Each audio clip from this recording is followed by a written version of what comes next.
तो अभी सीधे चलते हैं। गृह मंत्री अमित शाह इस वक्त संवाददाता सम्मेलन संबोधित कर रहे हैं। ये इस वार्ता में स्वागत है। जैसा कि आप सभी जानते हैं, आजादी के अमृत महोत्सव के अवसर पर देश के प्रधानमंत्री जी 28 मई को संसद का नवनिर्मित भवन राष्ट्र को समर्पित करेंगे। एक प्रकार से ये नया संसद भवन प्रधानमंत्री जी की दूरदर्शिता का प्रमाण है, जो नए भारत के निर्माण में हमारी सांस्कृतिक विरासत, परंपरा और सभ्यता को आधुनिकता से जोड़ने का एक सुंदर प्रयास है। इस नई संरचना को रिकॉर्ड समय में बनाने के लिए करीब करीब 60,000 के आसपास श्रमिकों ने अपना योगदान दिया है। इस अवसर पर प्रधानमंत्री जी इस सभी श्रमयोगियों का सम्मान भी करेंगे। इसके साथ साथ एक और महत्वपूर्ण घटना होने जा रही है, जिसकी आपको सूचना देने के लिए आज मैं यहां उपस्थित हुआ हूं। इस अवसर पर एक ऐतिहासिक घटना पुनरावर्तित हो रही है। एक ऐतिहासिक परंपरा पुनर्जीवित भी हो रही है।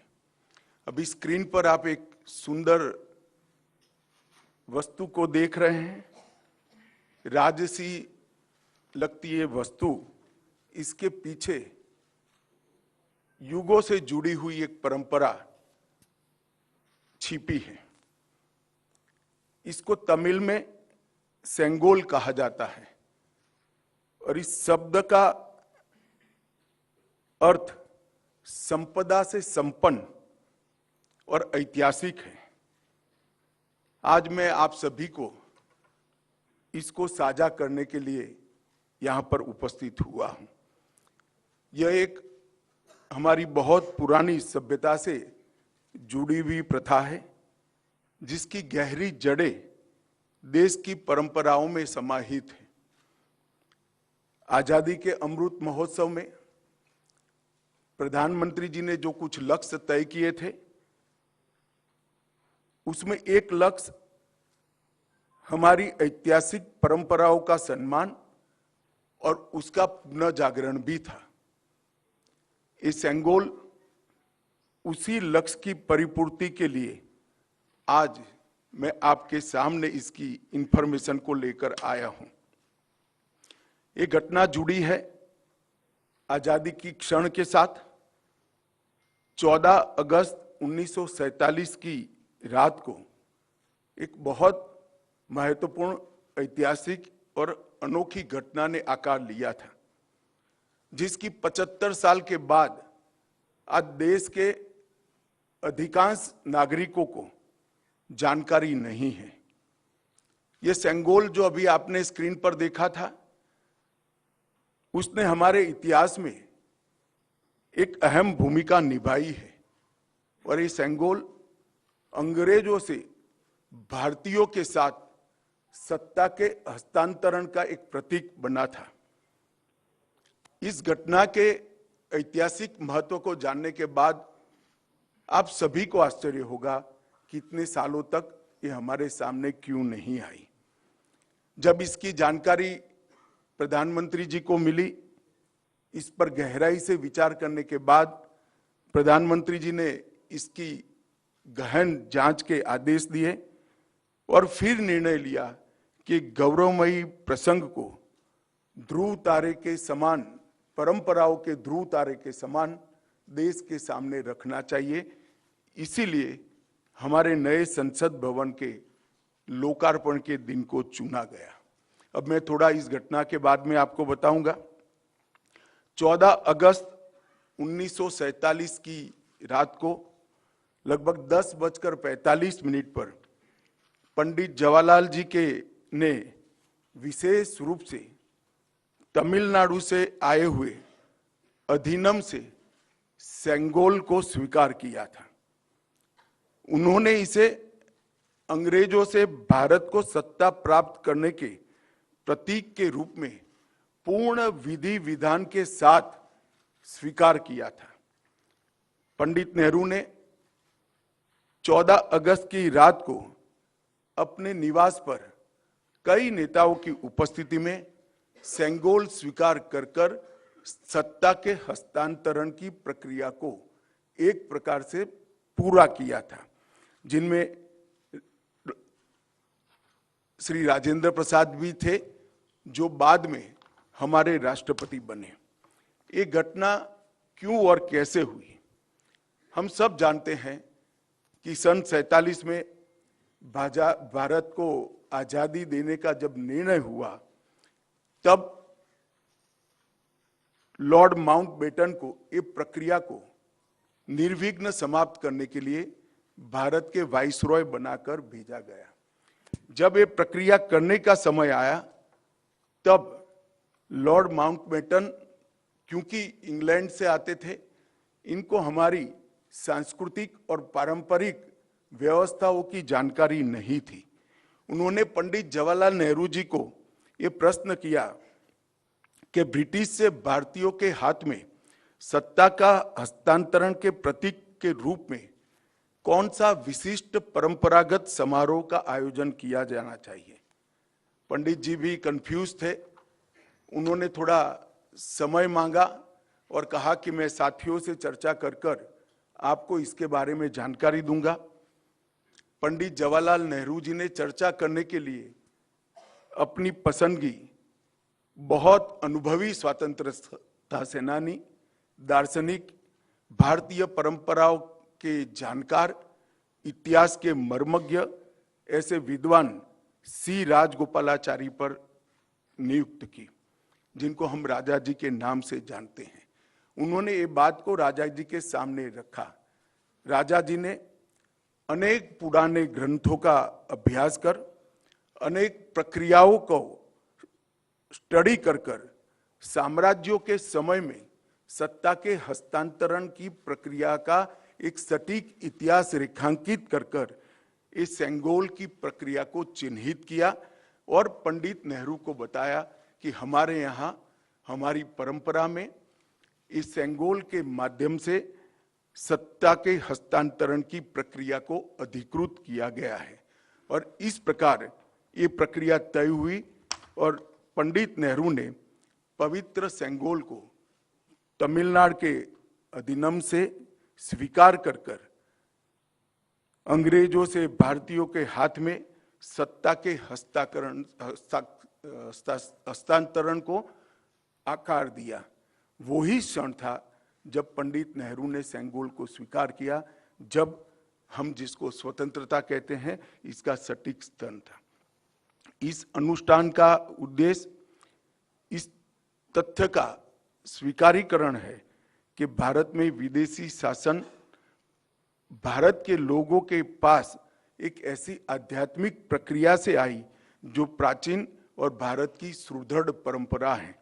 पंडित नेहरू ने इस अनुष्ठान के संपादन के लिए दक्षिण के मठाधिपति को स्वीकार कर आगे चले, जिससे पता चलता है कि उनका उद्देश्य भारत की भावात्मक एकता और आध्यात्मिक एकीकरण का था। सेंगोल के अर्थ और इतिहास में थोड़े डिटेल में जाते हैं तो सेंगोल का अर्थ बड़ा गहरा है। सेंगोल शब्द तमिल भाषा के सेम्मई शब्द से बना गया है। इसकी व्युत्पत्ति सेम्मई से आती है, जिसका अर्थ और भाव नीति परायणता से है। यह एक तमिलनाडु के प्रमुख धार्मिक मठ के महंतों द्वारा ये सेंगोल जो आप अभी देख रहे हैं स्क्रीन पर, ये अभिमंत्रित है। गंगा जल से उसको सेम्मई से आती है, जिसका अर्थ और भाव नीति परायणता से है। यह एक तमिलनाडु के प्रमुख धार्मिक मठ के महंतों द्वारा ये सेंगोल जो आप अभी देख रहे हैं स्क्रीन पर, ये अभिमंत्रित है। गंगा जल से उसको पवित्र किया गया है। इस पर पवित्र नंदी अपना अटल दृष्टि और स्थिरता के साथ विराजमान है। और ये जो सेंगोल है वो चोला साम्राज्य के समय से, मतलब 8वीं शताब्दी से चली आ रही हमारी अपनी भारतीय सभ्यतागत प्रथा का एक अनुसरण करने के लिए ये प्रथा को बना दिया गया था। आप सभी जानते हैं चोला साम्राज्य सदियों से हमारे उपमहाद्वीप में एक महत्वपूर्ण साम्राज्य रहा, जिसने 21 राजाओं ने बड़े लंबे अरसे तक 800 साल से ज्यादा समय तक इस देश के एक महत्वपूर्ण हिस्से पर शासन किया। सबसे महत्वपूर्ण बात यह है कि सेंगोल जिसको प्राप्त होता है, इसके पास से न्यायपूर्ण और निष्पक्ष शासन की अपेक्षा रखी जाती है। और एक प्रकार से न्यायपूर्ण और निष्पक्ष शासन करने का आदेश उसको मिलता है, जिसे तमिल में आणई कहते हैं। और इस सेंगोल को प्राप्त करने की घटना को आजादी के समय विश्व भर के मीडिया ने इसका जिक्र भी किया है, इस पर वृत्तांत भी प्रकट किए हैं। टाइम मैगजीन ने बहुत ज्यादा ग्राफिक्स के साथ इसको रिपोर्ट किया। भारत के भी सभी अखबारों ने इसको यथोचित सम्मान दिया था। आप सेंगोल की वेबसाइट पर मीडिया रिपोर्ट की एक फिल्म भी बाद में देख सकते हैं। 1947 अगस्त के बाद सेंगोल सबकी आंखों से ओझल हो गया, इसको भुला दिया गया। मगर एक विद्वान और पूजनीय सम्मानीय व्यक्ति ने इसको आजादी के 31 साल के बाद 15 अगस्त 78 को परमाचार्य श्री चंद्रशेखर सरस्वती स्वामीगल ने अपने अनुयायी डॉक्टर B.R. सुब्रमण्यम को सेंगोल वृत्तांत का वर्णन किया, जिसको डॉक्टर सुब्रमण्यम ने अपनी किताबों में उचित स्थान देकर उल्लेखित किया है। तमिल मीडिया ने भी परमाचार्य की चर्चा को प्रमुखता से जगह दी और उसे जीवित रखा है। हम सब परमाचार्य के इसके लिए कृतज्ञ हैं। दिलचस्पी की बातें हैं कि तमिलनाडु सरकार ने भी इस भूमिका को गर्व के साथ प्रकाशित किया है। यह 2021-22 का HR&CE पॉलिसी नोट अभी आप स्क्रीन पर देख रहे हैं, उसमें दर्ज है। इस पर पैरा 24 में इसकी प्रक्रिया को ढंग के साथ वर्णित किया गया है। हमारी सरकार का मानना है कि इस पवित्र सेंगोल को किसी संग्रहालय में रखना अनुचित है। सेंगोल की स्थापना के लिए संसद के भवन से एक उपयुक्त और पवित्र और उचित स्थान कोई हो ही नहीं सकता। इसलिए जब होगा उसी दिन आदरणीय प्रधानमंत्री नरेंद्र मोदी जी बड़ी विनम्रता के साथ तमिलनाडु से आए हुए अधिनियम से स्वीकार करेंगे और अत्यंत आदरपूर्वक माननीय लोकसभा के अध्यक्ष के आसन के समीप सम्मान के साथ इसको स्थापित करेंगे। मैं मानता हूं कि भारतीय परंपराओं से जुड़ने का एक विरल और महान क्षण होगा। नए भारत को हमारी परंपराओं के साथ, हमारे इतिहास के साथ और हमारे अध्यात्म के साथ उसी क्षण से एक नया अनुसंधान होगा। सेंगोल की स्थापना 1947 की भावनाओं को फिर से एक बार अविस्मरणीय बनाएगी।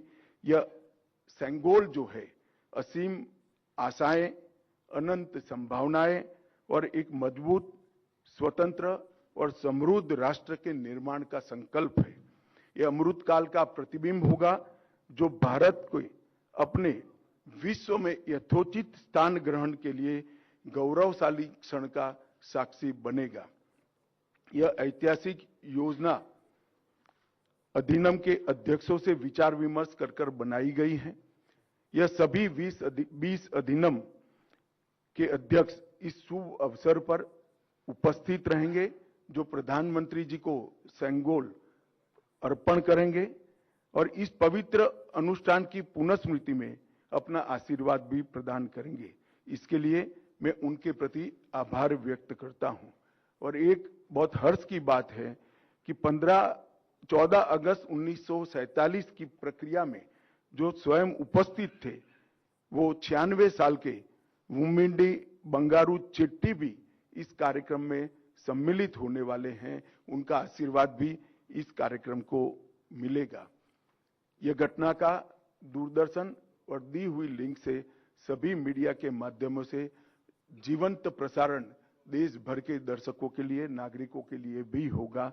और अब हम एक डिटेल फिल्म इस पूरी प्रक्रिया पर सांस्कृतिक विभाग ने बनाई है, इसको देखेंगे।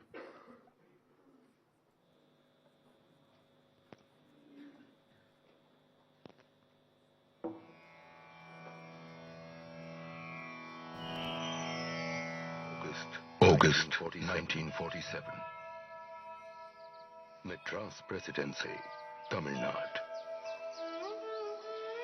A group of people were preparing for the trip of their lifetime.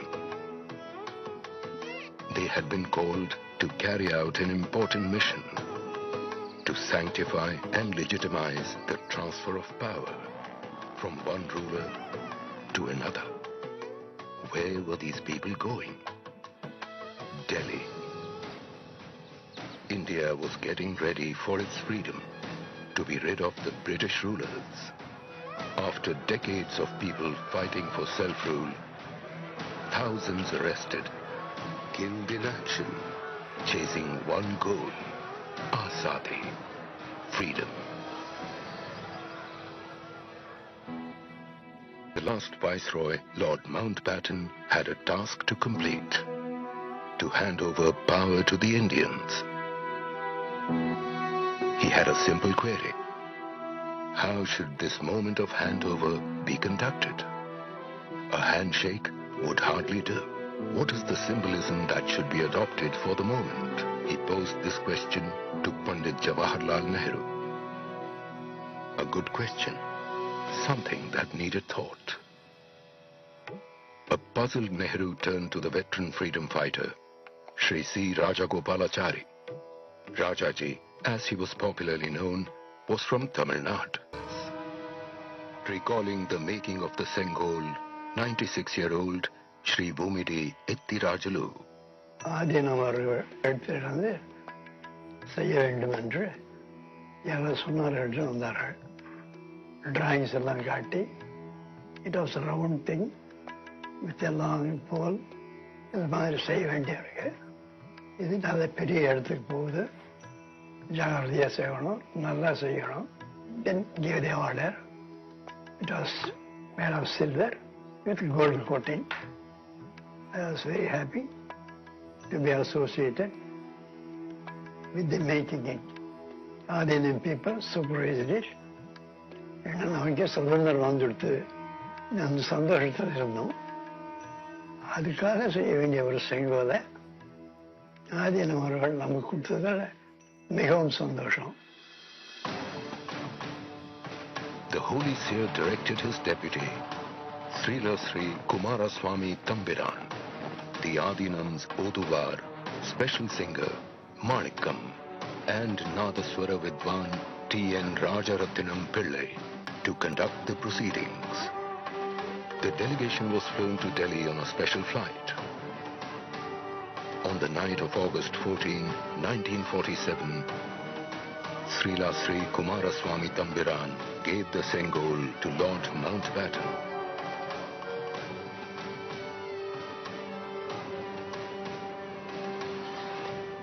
Who handed it back to him. The Sengol was purified with holy water. It was taken in procession to Pandit Jawaharlal Nehru. The Oduvar sang verses from the Kollara Padigam, hymns from the Tevaram, composed by the Tamil saint Tirunjana Sambandar.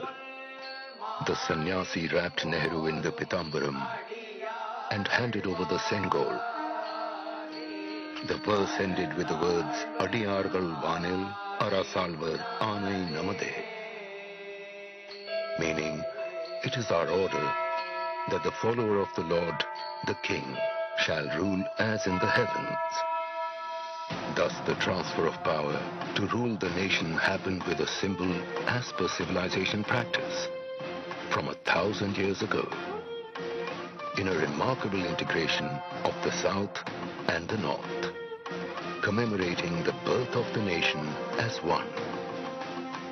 Nehru accepted the Sengol in the presence of Sri Rajendra Prasad, who later became the first president of India. This event was reported in local and international media. Time magazine of 25th August 1947 carried the report.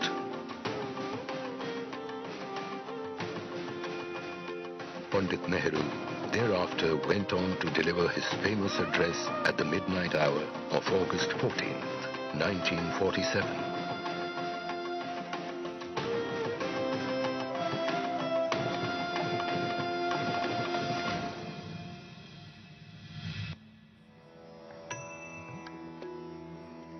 अब इस सेंगोल के बारे में जैसा हम सभी ने देखा, ये बेहद महत्वपूर्ण सूचना, और इसके बाद में अब सेंगोल से जुड़ी हुई वेबसाइट को भी आज लॉन्च किया जाएगा।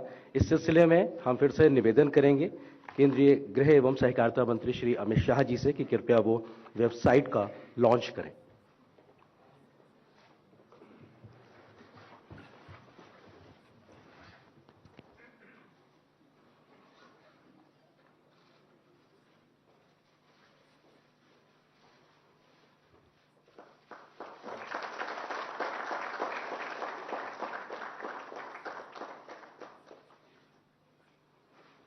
बहुत बहुत धन्यवाद, शुक्रिया माननीय गृह एवं सहकारिता मंत्री जी, इस महत्वपूर्ण कार्यक्रम के बारे में जानकारी देने के लिए, वेबसाइट लॉन्च करने के लिए।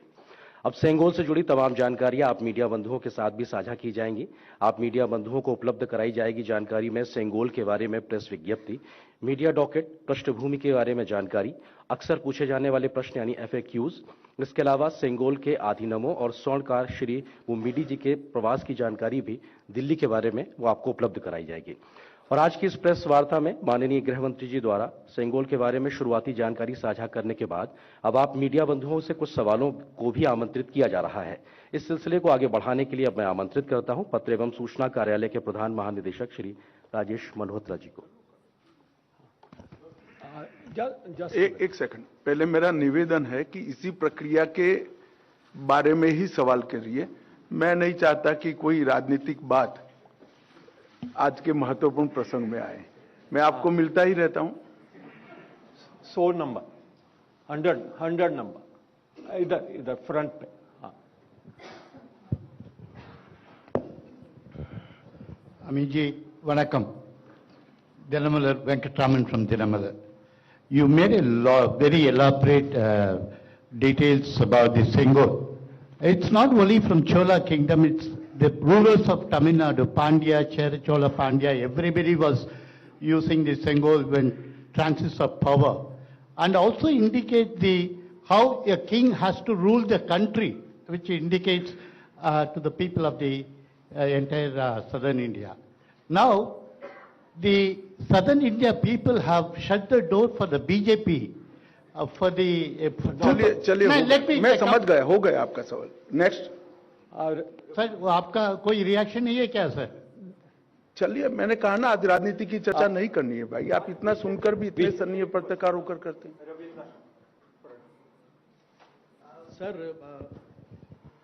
आपने जिस तरह से बताया कि 1947 में पंडित नेहरू देश के प्रथम प्रधानमंत्री ने पवित्र सेंगोल को सत्ता हस्तांतरण के प्रतीक के रूप में स्वीकार किया था। अब 28 मई को प्रधानमंत्री नरेंद्र मोदी जी उसी को देश के सामने रखेंगे। गर्व का क्षण होगा और इस क्षण पर सभी को गर्वान्वित होना चाहिए, सबको उपस्थित रहना चाहिए, पूरे देश को भावनाओं के साथ, और जो सांसद हैं या वहां पर रहना चाहिए उपस्थित, इस क्षण को देश के सामने अपने आप को भावना प्रकट करने के लिए। नहीं, हमने तो भारत सरकार ने सबको विनंती किया है कि आप उपस्थित रहिए, सब अपनी अपनी भावना के अनुसार करेंगे। 90 सर, ये वही सिंगोल है जो जवाहरलाल नेहरू जी ने लिया था या नया बना है? और अगर नया है तो पुराना वाला कहाँ है? यही सिंगोल है जो जवाहरलाल नेहरू जी को दिया गया था। जी 69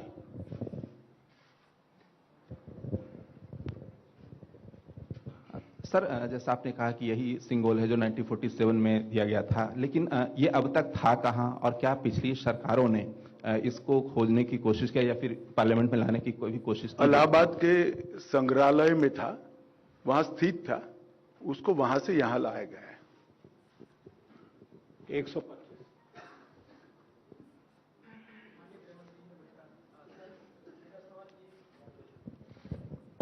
गृह मंत्री जी नमस्कार। मेरा सवाल यह है सर, जो पूरी प्रक्रिया दिखाई गई, जो वीडियो भी दिखाया गया, इसमें पूरी जानकारी मिली है कि कैसे ये इसका ऐतिहासिक महत्व है और कैसे इसको प्राप्त किया गया। तमिलनाडु के लोग आए, उन्होंने ये दिया, सत्ता हस्तांतरण हुआ।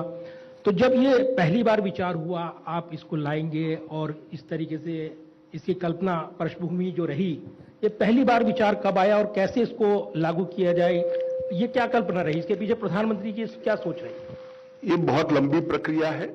इसकी जानकारी मिलने के बाद, जैसा मैंने बात बताया, प्रधानमंत्री जी ने पूरे रिसर्च करने के ऑर्डर दिए और जब रिसर्च कर पूरी चीज तथ्य के साथ सामने आई, तब ये उचित माना गया कि जब संसद के नए भवन का निर्माण भी हो चुका है और उसका समर्पण भी हो रहा है राष्ट्र को, तो उसी वक्त उसको सम्मान के साथ हमारे लोकतंत्र के मंदिर में प्रस्तापित किया जाए।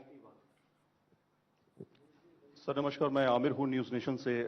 सवाल यह है कि आपने जैसे कहा कि देश से इसको छुपाया गया, इसके बारे में बताया नहीं गया। मैंने ऐसा नहीं कहा, देश को जानकारी नहीं है ऐसा कहा गया। छिपाया गया आपका शब्द है, आगे बोलिए। लास्ट क्वेश्चन 256 मैडम, आप लास्ट क्वेश्चन।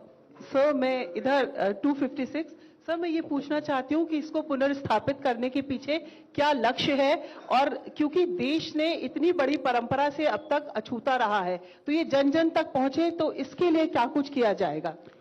देखिए, लक्ष्य बहुत स्पष्ट उस वक्त भी था और आज भी स्पष्ट है।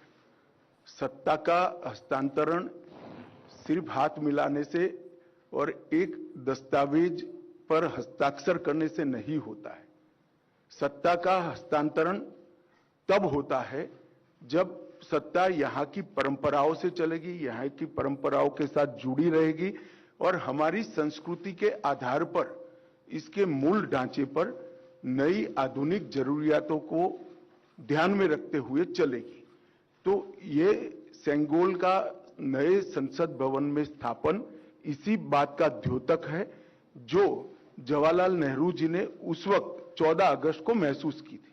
4 number last question. Sir Amod हूँ TV 9 भारतवर्ष से। एक जो संगोल के हस्तांतरण की प्रक्रिया थी और इसको ले जाकर म्यूजियम में रख दिया गया था, अब इसको पुनर्स्थापित करने की कोशिश जो की जा रही है, लेकिन इसको पुनर्स्थापित करने से क्या आपको लगता है कि जो इसको एक नया लोगों को जानने का मौका मिलेगा संगोल के बारे में, और जो अभी आज के डेट में राजनीति की जा रही है संसद भवन को लेकर, उसको थोड़ा कम बल मिलेगा इससे? देखिए, सेंगोल को किसी राजनीति से नहीं छोड़ना चाहिए। यह एक भाव का प्रतीक है कि शासन न्यायपूर्ण तरीके से चले, नीति के अनुसार चले और कर्तव्य के रास्ते पर चले। और वो संसद में सेंगोल को स्थापित करने से हमेशा ये संदेश हमारे लोकतंत्र के लिए समग्र जनता में और जनता के प्रतिनिधियों के बीच में जाना है। ये इसके पीछे भाव है। राजनीति अपनी जगह पे चलती रहती है। गृहमंत्री जी, इसी से जुड़ा मेरा सवाल भी है कि जब संगोल को वैदिक रीति रिवाज के हिसाब से स्थापित किया जाएगा, प्रधानमंत्री जी के उद्घाटन करने पर विपक्ष इतना विरोध कर रहा है, तो इसको स्थापित करने पे कैसा माहौल होगा? क्या? प्रधानमंत्री नरेंद्र मोदी जी के उद्घाटन करने को लेकर जब विपक्ष बायकॉट कर रहा है इस कार्यक्रम का, तो जब आप इसे वैदिक रीति रिवाज के हिसाब से स्थापित करेंगे तब कैसा हाल होगा? नहीं, इसमें मैंने पहले ही किया कि राजनीति को इसके साथ मत जोड़िए। एक बड़ी भावात्मक प्रक्रिया हमारी पुरानी परंपराओं से नए भारत को जोड़ने की, इसको इतने ही सीमित अर्थ में देखना चाहिए। राजनीति अपनी जगह पे चलती है और सब अपनी अपनी क्षमता से, सोचने की क्षमता के अनुसार रिएक्शन भी देते हैं और काम भी करते हैं। बहुत बहुत शुक्रिया धन्यवाद। तमाम मीडिया बंधुओं का। हम धन्यवाद अदा करेंगे माननीय गृह एवं सहकारिता मंत्री जी का, केंद्रीय संस्कृति पर्यटन और उत्तर पूर्वी विकास